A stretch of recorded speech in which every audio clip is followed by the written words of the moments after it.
আউযু বিল্লাহি মিনাশ শাইতানির রাজিম বিসমিল্লাহির রহমানির রহিম। সম্মানিত সুপ্রিয় হোমিওপ্যাথিক শুভাকাঙ্ক্ষীগণ, এ পর্যায়ে আমরা হোমিওপ্যাথিক কিংডমের ম্যাটেরিয়া মেডিকা বিভাগ হতে যে রেমেডি নিয়ে আলোচনা করতে যাচ্ছি, সেই রেমেডির নাম হচ্ছে মেডোরিনাম। ইহা নোসট গ্রুপের একটি ওষুধ। গনেরিয়ার রোগ বীজ থেকে রেমেডিটিকে ক্রিয়েট করা হয়। তো এই রেমেডিটি প্রাইমারি, সেকেন্ডারি, টারসারি তিনোটা লেভেলেই কাজ করে বন্ধুরা। তো প্রাইমারি লেভেল থেকে ওষুধের কাজ কি? পায়ের গোড়ালিতে প্রচুর ব্যথা, রাতে শুয়ে থাকলে সকালবেলা বোধহীন হয়ে যায় পায়ের গোড়ালি, বিছানা থেকে উঠে মেঝেতে পা ফেলতে পারে না, প্রথম সঞ্চালনে বৃদ্ধি, কিছুক্ষণ সঞ্চালন করার পরে তার ব্যথাটা কমে যায়, তখন সে স্বাভাবিকভাবে চলাফেরা করতে পারে। পায়ের গোড়ালিতে প্রচুর ব্যথা, সকালবেলা ঘুমের থেকে উঠে পা ফেলতে পারে না, ওরে মারে প্রচুর ব্যথা, সঞ্চালন করতে পারে না, কিন্তু উঠে যখন কিছু ধরে অল্প কিছু সময় সে সঞ্চালিত হয় বা পাটাকে সঞ্চালন করে, তখন তার ব্যথাটা পর্যায়ক্রমে ধীরে ধীরে কমে যায়। এই লক্ষণটা যখন আমরা কোনো পেশেন্টের থেকে পাবো, এই লক্ষণটার উপরে আমরা মেডোরিনামকে প্রেসক্রাইব করতে পারি। এই কথাটা কিন্তু অ্যান্টিমক্রুডেও আছে, তবে পাশাপাশি অন্য দুই একটা লক্ষণ যদি মেডোরিনামের পাই তাহলে ভালো, আর না পেলেও এই কথাটার উপরেও মেডোরিনাম দেওয়া যাবে, যেহেতু বাতের ব্যথা তো মাইনাস না, এটা প্লাস। প্লাস হচ্ছে সাইকোসিস, তো সাইকোসিসের প্রবণতা হচ্ছে প্লাসজনিত সমস্যা সৃষ্টি করা, তো ব্যথা এটা তো একটা প্লাসজনিত সমস্যা। এই সাইকোসিসের উপরেও বেসিস করে আমরা তাকে মেডোরিনাম প্রেসক্রাইব এখানে করতে পারি প্রাইমারি লেভেল থেকে এক কথার উপরে। ঘন ঘন যাদের প্রস্রাবের বারাত এবং বর্ষাকালে বৃষ্টির সিজনে বৃষ্টি পড়লে যাদের ঘন ঘন প্রস্রাবের বারাত আসে, বা এমনিতেও যাদের ঘন ঘন প্রস্রাব হয়, যেটাকে আমরা পলিওরিয়া বলে থাকি মেডিকেল টার্মে, সেক্ষেত্রেও কিন্তু মেডোরিনাম খুব ভালো রেজাল্ট আমরা পেয়ে থাকি। এখানে কোস্টিকামের কথাও আপনারা ভাবতে পারেন। কোস্টিকাম হচ্ছে মূত্র বেগটাকে ধারণ করে রাখতে পারে না,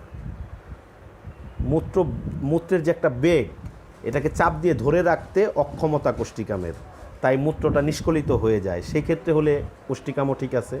আর যদি ঘন ঘন তার প্রস্রাবের বারাত আসে কিছুক্ষণ পর পর, তবে অবশ্যই সেখানে আমরা মেডোরিনাম প্রেসক্রাইব করতে পারি তাকে। মেডোরিনামের প্রাইমারি লেভেলের আরেকটি কথা হচ্ছে, প্রতি গ্রীষ্মকালে মেডোরিনামের রুগী যারা, তারা পেটের যে কোনো বৈকল্যতা বা পেটের পীড়ায়, অ্যাবডোমিনাল পেইন, যেটাকে কলিক বা উদরশুল আমরা বলে থাকি, পেটের যে কোনো বৈকল্যতায় তারা ভুগে প্রতি গ্রীষ্মকালে। যদি কোনো পেশেন্ট এসে বলে, ডাক্তার বাবু বা ডাক্তার সাহেব, আমি এমনিতে অন্যান্য সময় ভালো থাকি, যখনই গ্রীষ্মকাল আসে, গরমের সময় আসে, গরম সিজন আসে, তখনই আমার পেটের পীড়ায় আমি ভুগি, পেটের গোলযোগ দেখা দেয় আমার, তো সেই ক্ষেত্রেও আমরা প্রাইমারি লেভেল থেকে মেডোরিনামকে প্রেসক্রাইব করতে পারি বন্ধুরা। তো মোটামুটি প্রাইমারি লেভেল থেকে ওষুধটি অত বেশি ব্যবহার হয় না, রেমেডিটি সেকেন্ডারি লেভেল এবং টারসারি লেভেল থেকে বেশি ব্যবহার হয়। তো প্রাইমারি লেভেলের কয়েকটি কথা আমি আপনাদের সামনে প্রেজেন্টেশন চেষ্টা করলাম করার জন্য।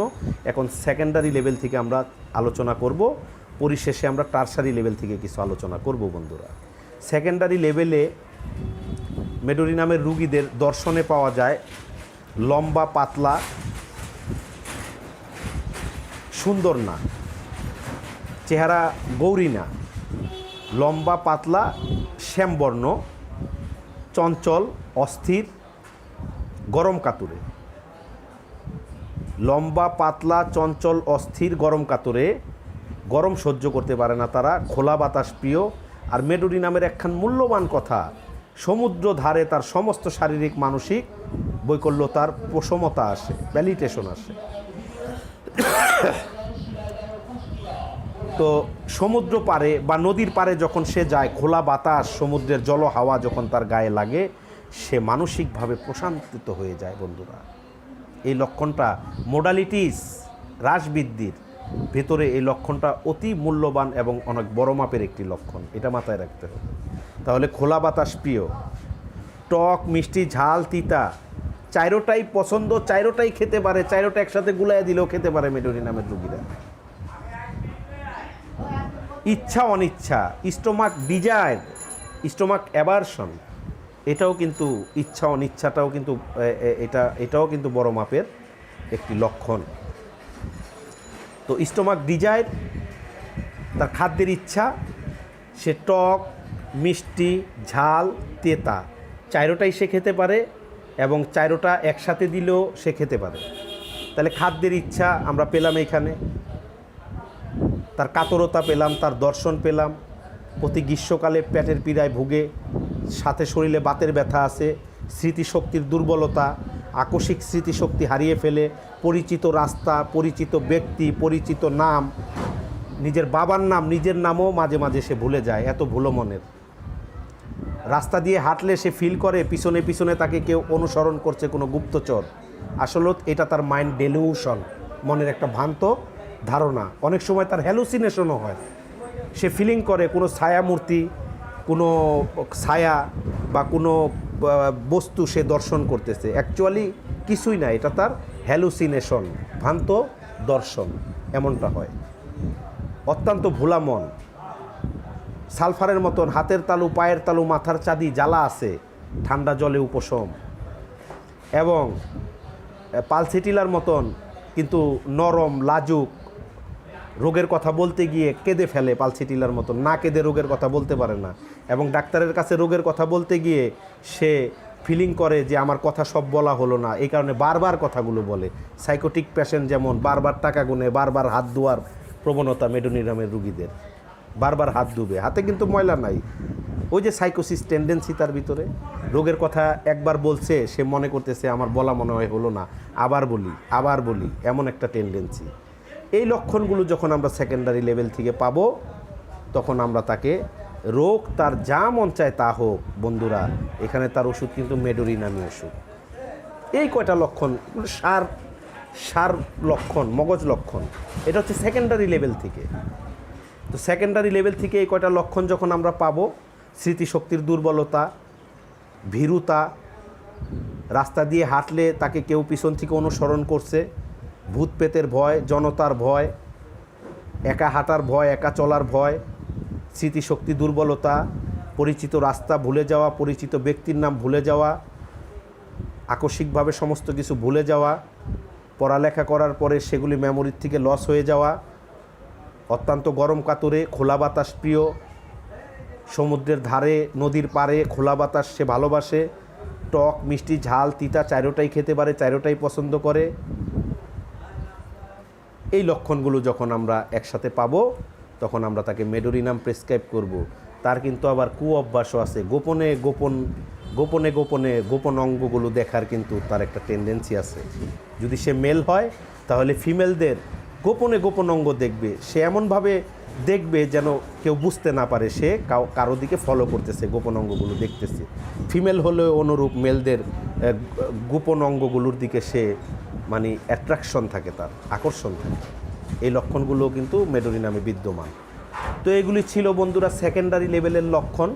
এখন আমি টারসারি লেভেল থেকে কিছু আলোচনা করতেছি। Third level, miasmatic level. Medorrhinum রেমেডিটির উৎস পূর্বেই আমি বলে গেছি, গনেরিয়ার রোগ বীজাণুর থেকে ওষুধটি তৈরি, নোসট গ্রুপের ওষুধ। সাইকোটিক মায়াজমের কিং রেমেডি হচ্ছে মেডোরিনাম, কেননা এটা রোগস ওষুধ, নোসট ওষুধ। এই মেডোরিনামের টারসারি লেভেল থেকে মায়াজম যদি কেউ বংশগতভাবে প্রাপ্ত হয়, সাইকোসিস মায়াজম প্রাপ্ত হয়, তাহলে কিন্তু আমরা মেডোরিনামকে প্রেসক্রাইব করে থাকি। যদি বিশেষত গনেরিয়ার রোগ বীজ থেকে ওষুধটি তৈরি, পাস হিস্ট্রিতে যদি আমরা পাই ফরফাদার সিমটম, যেটাকে জেনেটিক সিমটমস বলা হয়, যদি বংশে কারো গনেরিয়া থাকে, গনেরিয়ার ইতিহাস থাকে, পিতা, মাতা, দাদা, নানা, চাচা, জ্যাঠা, বংশের ভিতরে যদি গনেরিয়ার ইতিহাস থাকে, যে কারো গনেরিয়া হয়েছিল, সেটা হয়তোবা মলিকিউল চিকিৎসা, ইনজেকশন দিয়ে বা পেনিসিলিন দিয়ে সাপ্রেশন করে দেওয়া হয়েছে বা অবদমন করে দেওয়া হয়েছে, সেইখান থেকে যদি সে এটা পিতৃমাতৃকুল থেকে গনেরিয়াটা প্রাপ্ত হয়, সেই ক্ষেত্রে কিন্তু ওষুধ মেডোরিনাম একক ওষুধ, এটা মাথায় রাখতে হবে বন্ধুরা। এটা হলো প্রাপ্ত গনেরিয়া। আর যদি এই গনেরিয়াটা সে অর্জিতভাবে অর্জন করে দূষিত সহবাসের ফলে, কারো গনেরিয়া প্রাপ্ত ব্যক্তির শরীর থেকে ব্লাড নেওয়ার মাধ্যমে, তার পোশাক আদি এগুলো ইউজ করার মাধ্যমে যদি সে সেই গনেরিয়াটা প্রাপ্ত হয়ে থাকে, বা তার স্ত্রী প্রাপ্ত, স্ত্রীর থেকে স্বামী প্রাপ্ত, বা স্বামীর থেকে স্ত্রী প্রাপ্ত, যদি প্রাপ্ত গনেরিয়া হয় তাহলে ওষুধ হবে থুজা। যদি অর্জিত হয় গনেরিয়াটা, যে স্ত্রীর থেকে স্বামী অর্জন করছে বা স্বামীর থেকে স্ত্রী অর্জন করছে, বা যে কোনো গনেরিয়া প্রাপ্ত ব্যক্তির ব্লাড নিছে, বা সেই ইঞ্জেকশন ব্যবহার করছে, বা সেই পোশাকাতি বা তার যেই ব্যবহারের বস্তুগুলো সেগুলো সে ব্যবহার করে সেখান থেকে সে এটাকে অর্জন করছে, যদি অর্জিত গনেরিয়া হয় তাহলে ওষুধ হবে থুজা। আর যদি বংশক্রমভাবে সেটা প্রাপ্ত হয় পাস হিস্ট্রি থেকে, পিতৃমাতৃকুল থেকে, তাহলে কিন্তু ওষুধ মেডোরিনাম। প্রাপ্ত গনেরিয়ার ওষুধ মেডোরিনাম, এটা মাথায় রাখতে হবে। টারসারি লেভেলের কথা এটা, কারণ গনেরিয়ার রোগ বীজাণুর থেকে ওষুধটি তৈরি। তো এই গেল একটা টারসারি লেভেলের কথা। আর মেডোরিনাম সাইকোটিক মায়াজমের কিং রেমেডি। 4টা মায়াজমের উপরে, যদিও সোরা, সিফিলিস, সাইকোসিস, টিউবারকুলার 4টা মায়াজমের উপরেই রেমেডিটি কাজ করে, তবুও সাইকোসিস মায়াজমের উপরে তার প্রাধান্যতাটা বেশি। সাইকোসিস মায়াজমের টেন্ডেন্সিগুলো কি? সংকোচতনতা, সচেতনতা, আমি পারবো কি পারবো না, আমাকে দিয়ে হবে কি হবে না, আমি করব কি করব না, দুমন দুর্দশার ভিতরে তারা ভুগে। স্বপ্নে তারা দেখে মৃত ব্যক্তি, উড়ে যাওয়া, পড়ে যাওয়া, পাহাড় বাওয়া, সাঁতার কাটা। তাহলে স্বপ্ন পেলাম, তার সংকুচিত মন, সিস্টোলিক মাইন্ডেড পিপল, সংকুচিত মন, আমাকে দিয়ে হবে কি হবে না, আমি কি পারবো কি পারবো না, আমি কি করব কি করব না, উড়ে যাওয়া, পড়ে যাওয়া, সাঁতার কাটা, পাহাড় বাওয়া, মৃত ব্যক্তি স্বপ্ন দেখা, একটা হিসাব বারবার করে। টাকা দিছেন গনতে, একবার না 10 বার গুনবে সে, তারপরেও তার মন ভরে না। তার অভিশাপ দেওয়ার প্রবণতা আছে, শপথ করার প্রবণতা আছে। এগুলি কিন্তু মায়াজমেটিক লক্ষণ। সাইকোটিক মায়াজম যাদের ভিতরে বিদ্যমান থাকে তাদের টেন্ডেন্সিটা এই ধরনের হয়, ঘড়ির মিনিটের কাটার মতন, সব কিছুতে দুমন দুদশা, হিজিটেশনের ভিতরে সে থাকে। তাহলে আমরা এখানে টারসারি লেভেল থেকে মায়াজমেটিক লক্ষণগুলোকে প্রায়োরিটি বেশি দিব। এবং ওই যে গ্রুপ, মেডোরিনাম কোন গ্রুপের ওষুধ? নোসোট গ্রুপের ওষুধ। নোসোট গ্রুপটা কি? রোগ বীজাণুর গ্রুপ। এই রোগ জীবাণু, একটা জীবাণু 24 ঘন্টায় 30 লক্ষ কোটি জীবাণুকে জন্ম দিতে পারে। ওষুধ পরিচয় বইয়ে, ডাক্তার নরেন্দ্রনাথ বন্দ্যোপাধ্যায়ের বইয়ে আপনারা এই কথাটা পাবেন। একটা জীবাণু 24 ঘন্টায় 30 লক্ষ কোটি জীবাণুর জন্ম দেয়। তাহলে মেডোরিনামের উৎস হচ্ছে গনেরিয়ার রোগ বীজ থেকে। তাহলে সেই রোগ বীজের প্রবণতাগুলো কি? সংক্রামণ করা, আক্রমণাত্মক, সংক্রামণাত্মক, সঙ্গবদ্ধ, একসাথে অনেক জীবাণু একসাথে থাকে এবং এটা সংক্রমণ করে, সংক্রামিত বস্তু। এই যে ধাতুগত লক্ষণ, কনস্টিটিউশনাল সিমটমস, ইন্ডিভিজুয়ালাইজেশন, তার মায়াজমেটিক যে সাইকোটিক মায়াজমের যে লক্ষণগুলো বললাম, এগুলো হচ্ছে টারসারি লেভেলের কথা। এই কথাগুলো পেলেও তার ভিতরে যদি, কোনো ব্যক্তির ভিতরে যদি সাইকোটিক মায়াজমের প্রবণতা বেশি থাকে, সাইকোটিক মায়াজমের ব্যারিয়ারকে ভেঙে দিয়ে তাকে পূর্ব স্বাস্থ্য ফিরিয়ে দিতেও মেডোরিনাম একটা অদ্বিতীয় ওষুধ বন্ধুরা। তো ওই সিমটমসগুলো নিয়েও আমরা তাকে মেডোরিনাম প্রেসক্রাইব করতে পারি। যখন টারসারি লেভেল থেকে গ্রুপের যে কথাগুলো, সাইকোটিক মায়াজমের যে কথাগুলো, এবং সেকেন্ডারি লেভেল থেকে যে দর্শন এবং জিজ্ঞাসনের মাধ্যমে যে কথাগুলো নিলাম, অল সিমটমস অল টুগেদার, তখন তার জন্য ওষুধ হয়ে গেল মেডোরিনাম সিমিলিমাম মেডিসিন। এই সিমিলিমাম মেডিসিন যখন তাকে আমরা প্রেসক্রাইব করব, তার যত শত রোগ থাকুক, আমি কিন্তু এখানে সেকেন্ডারি টারসারি লেভেল থেকে কিন্তু কোনো রোগের কথা বলি নাই। তার হাঁপানি থাকতে পারে, শ্বাসকষ্ট থাকতে পারে, মাথা ব্যথা থাকতে পারে, গনেরিয়া থাকতে পারে, তার হাত পা ব্যথা থাকতে পারে, কিডনিতে স্টোন থাকতে পারে, তার গল ব্লাডার স্টোন থাকতে পারে, গলক্ষত হতে পারে, টনসিলাইটিস হতে পারে, তার যত শত রোগী থাকুক না কেন, এই লক্ষণগুলোর উপরে বেসিস করে, অ্যানালাইসিস করে যখন আমরা মেডোরিনাম তাকে প্রেসক্রাইব করব বন্ধুরা, তখন এই এক মেডোরিনামই তাকে পূর্ব স্বাস্থ্য ফিরিয়ে দিবে। তবে পর্যায়ক্রমে ওষুধের শক্তি চেঞ্জ করা লাগতে পারে আমাদের। তো বন্ধুরা, এই ছিল মেডোরিনামের মূল মৌলিক মগজ আলোচনা। যতটুকু আলোচনা না করলেই নয়, আমি অতটুকুই করলাম। বিস্তারিত আপনারা বিভিন্ন রাইটারের বই পড়লে আরও বিস্তারিত জানতে পারবেন। যতটুকু আলোচনা সার সংক্ষিপ্ত, আমি ততটুকুই আপনাদের সামনে প্রেজেন্টেশন করার চেষ্টা করলাম। আপনারা সকলে ভালো থাকবেন, সুস্থ থাকবেন, আমাদের চ্যানেলটি সাবস্ক্রাইব করবেন এবং আমাদের পাশে থেকে আমাদেরকে উৎসাহ দিবেন, আমাদের লেকচারগুলোকে লাইক দিবেন, শেয়ার করবেন।